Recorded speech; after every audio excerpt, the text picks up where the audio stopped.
Welcome to OBC news. Tada నుంచి వరదయ్యపాలెం వెళ్లే ప్రధాన రహదారి పూర్తిగా గుంటలతో ప్రయాణికులు తీవ్ర ఇబ్బందులు ఎదుర్కొంటున్నారు.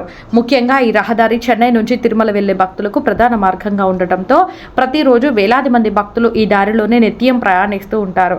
అయితే రోడ్డు దుస్థితి కారణంగా వారి ప్రయాణం ప్రమాదకరంగా మారింది.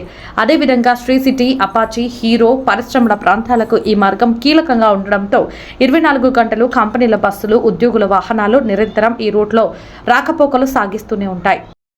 భారీ వాహనాలు ఎక్కువగా తిరగడంతో ఇప్పటికే దెబ్బతిన్న రోడ్డు మరింత దయనీయ స్థితికి చేరుకుంది. సత్యవేడు సిపిఐ ప్రధాన కార్యదర్శి చిన్ని రాజు మాట్లాడుతూ, ఎక్కడ చూసినా భారీ గుంటలు ఉండటంతో వాహనదారులు ప్రాణాలను పణంగా పెట్టుకుని ప్రయాణించాల్సిన పరిస్థితి నెలకొంది. రాత్రి వేళల్లో గుంతలు స్పష్టంగా కనిపించకపోవడంతో ప్రమాదాల ముప్పు మరింత పెరుగుతుంది. ఇప్పటికే పలు చోట్ల చిన్నపాటి ప్రమాదాలు చోటు చేసుకున్నాయని స్థానికులు చెబుతున్నారు. ఏ ప్రభుత్వం వచ్చినా ఈ రోడ్డు పరిస్థితి మాత్రం మారడం లేదని ప్రజలు తీవ్ర ఆవేదన వ్యక్తం చేస్తున్నారు.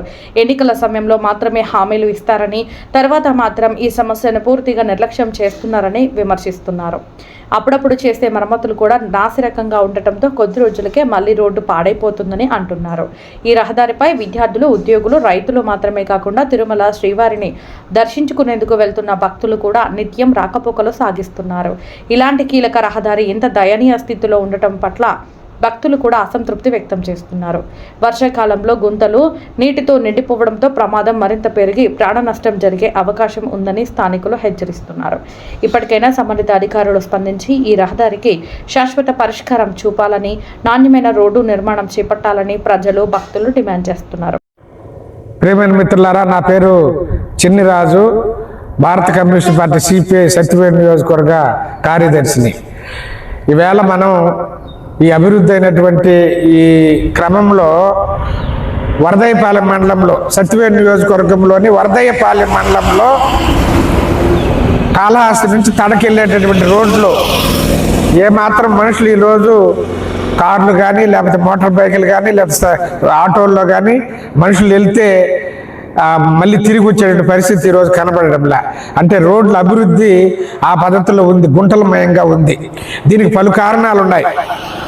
ఈ సత్యవేడు ప్రాంతంలో, ఈ వరదయ్యపాలెం ఈ ప్రాంతాలంతా కూడా ఈవేళ అధిక బరువుతో ఈవేళ టిప్పర్లు, పెద్ద పెద్ద టిప్పర్లు, గ్రావెల్, మట్టి, లేకపోతే మెటల్ ఇవన్నీ కూడా చెన్నై, శ్రీ సిటీ ఇక్కడికంతా కూడా తీసుకొని వెళ్తా ఉన్నాయి. కానీ వాటి మీద పర్యవేక్షణ లేదు. ఎంత వెయిట్ ఈ రోడ్డు మీద పోవాలనో ఆ బరువు మాత్రం పంపించే దాంట్లో, దాన్ని తనిఖీ చేసే దాంట్లో అధికారులు సక్రమైన పద్ధతుల్లో వ్యవహరించడంలో పర్యవేక్షణ లే.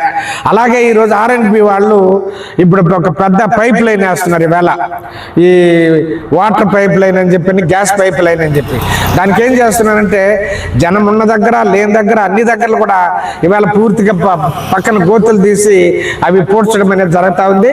వాటిని పద్ధతి ప్రకారం, అంటే నిబంధనల ప్రకారం వాటిని సక్రమైన పద్ధతుల్లో వాటిని నిర్మాణం చేసే దాంట్లో లేకుండా ఎట్టబెడితే అట్టు వదిలేయడం వల్ల కూడా ఈ రోడ్డు సమస్య వస్తూ ఉంది. అలాగే ఇది వెనకబడిన ప్రాంతం కాబట్టి, దళిత ఎస్సీ రిజర్వ్ నియోజకవర్గం కాబట్టి ఇక్కడ దీని మీద రాష్ట్ర ప్రభుత్వం చిన్న చూపు. ఈరోజు మనం రోజు చూస్తే మన పాలకులు ప్రతిరోజు మేము ఆ రోడ్లు అభివృద్ధి చేస్తున్నాం, ఈ రోడ్లు అభివృద్ధి చేస్తున్నాం అని చెప్పి కోట్లు ఖర్చు పెడుతున్నాం అని చెప్పేది మనం రోజు చూస్తున్నాం. పత్రికల్లో, మీడియాలో, మొత్తం కూడా ఎలక్ట్రానిక్ మీడియాలో చూస్తున్నాం. కానీ ఇక్కడ చూస్తే మాత్రం తీవ్రమైనటువంటి నరక యాతన, ఆటోలో పోయినా, బస్సులో పోయినా, లేకపోతే మోటార్ బైక్లో పోయినా, కారులో పోయినా కానీ నరక యాతన అనిపించే పరిస్థితి ఇవాళ ఎందుకు ఉందని చెప్పని ప్రశ్నించాల్సినటువంటి అవసరం వస్తూ ఉంది. అందువల్ల ఇలాంటి పరిస్థితి, దుస్థితి ఎందుకు వస్తూ ఉంది ఇవాళ? ముఖ్యంగా ఇవి అధిక లోడ్లు పోవడము, తర్వాత దీన్ని పర్యవేక్షణ చేయకపోవడము. వరదయ్యపాలెం మండల కేంద్రంలో మొన్న పోతా ఉంటే సిమెంట్ రోడ్ అట్టే కూలిపోయింది, మొత్తం గట్టే కూలిపోయింది. ఏమే విషయం అని చెప్తే కింద మట్టి అంతా లేదు, పోయింది, వాడు గోతులు తీసినోడు సక్రమైన పద్ధతిలో చేయడం లే. ఈ సత్యవేడు నియోజకవర్గంలో అనేక దగ్గర కట్టవలసినటువంటి ఈ కాజ్వేలు కానీ, లేకపోతే బ్రిడ్జీలు కానీ ఇవన్నీ కట్టడము, వాటిని పర్యవేక్షించడము ఇవన్నీ కూడా చేయాల. ఇప్పుడు మనం వెనకనే ఉంది కడూరు బ్రిడ్జి, ఎప్పుడో కట్టారు దాన్ని, అది బాగా శిథిలావస్థకు వస్తూ ఉంది. అది పడిపోయే వరకు దాన్ని పట్టించుకునేటువంటి పరిస్థితి ఈరోజు వస్తూ ఉంది. ప్రజా శ్రేయస్సు కోరే ప్రభుత్వం, ప్రజాప్రభుత్వం అని చెప్పి కేంద్ర రాష్ట్ర ప్రభుత్వాలు చెప్తున్నాయి తప్ప వాస్తవంగా ఆ పద్ధతుల వల్ల పరిపాలన ఆ పద్ధతుల్లో లేదనేది దీన్ని బట్టి మన రహదారులు ఉన్నటువంటి దుస్థితిని చూస్తే మనకు అర్థమవుతుంది. కాబట్టి దీన్ని అధికారులు, ఆర్ఎండ్బి అధికారులు, సంబంధిత ఉన్నత అధికారులు అందరూ కూడా పట్టించుకొని వెంటనే దాన్ని మరామతులు చేయాలి, రిపేర్ చేయాలి. ఈరోజు ఎవరికో ఒకరికి సబ్ కాంట్రాక్టర్లు ఇస్తున్నారు, కాంట్రాక్టర్లు ఇస్తున్నారు. అంటే అవి కొంచెం మెయింటెనెన్స్ చేయండి, చిన్న చిన్న గుంటలు పూడ్చండి అంటే ఆయన నుంచి 1 కిలోమీటర్ పూడుస్తాడు, 10 కిలోమీటర్లు బిల్లులు చేస్తున్నారు ఈరోజు అధికారులు.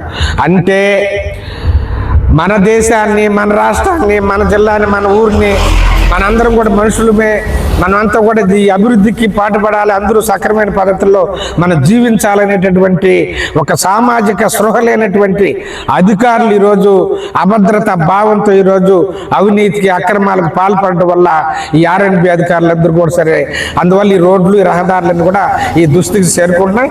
ఈ పద్ధతి మారాలి. దీనికి అవసరమైతే ప్రభుత్వంలో ఎవరైతే పరిపాలిస్తున్నారో వాళ్ళు చర్యలు తీసుకొని సక్రమైన పద్ధతులు నడపాలి, దానికి అవసరమైనటువంటి నిధులు ఇవ్వాలి. కాబట్టి ఈరోజు దేశమంతా చూస్తే ఇక్కడ పెట్టిన టోల్ పెట్టి బ్రహ్మాండంగా రోడ్లు వేస్తున్నామని చెప్పి ఈరోజు చెప్తున్నారు.